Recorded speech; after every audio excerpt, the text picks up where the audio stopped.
waganga. Hao ndio unawakumbuka unapopata magonjwa. Unaweza uende kwa waganga, kuwaza kwenda kuombea inawezekana masaa.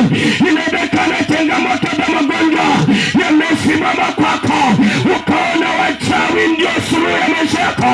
Ndipo neno la Bwana nauliza, kama ambavyo bibi harusi asingeweza kuvaa shela siku ya harusi yake, na Bwana anakutaka ni saa ya kumgeukia. Haijalishi umeabudu mizimu, haijalishi umeabudu waganga, haijalishi unategemea ilizi, jioni ya leo Bwana anakuita ya kwamba ni wakati wa kugeuka, ni wakati wa kugeuka na kumpa yeye Bwana awe maisha ya mwokozi wa maisha yako. Ninakutangazia, inawezekana umemsahau, inawezekana ulisahau, inawezekana umejali mambo yako, lakini neno Bwana nasema ni wakati wa kumkumbuka Mungu. Ingawa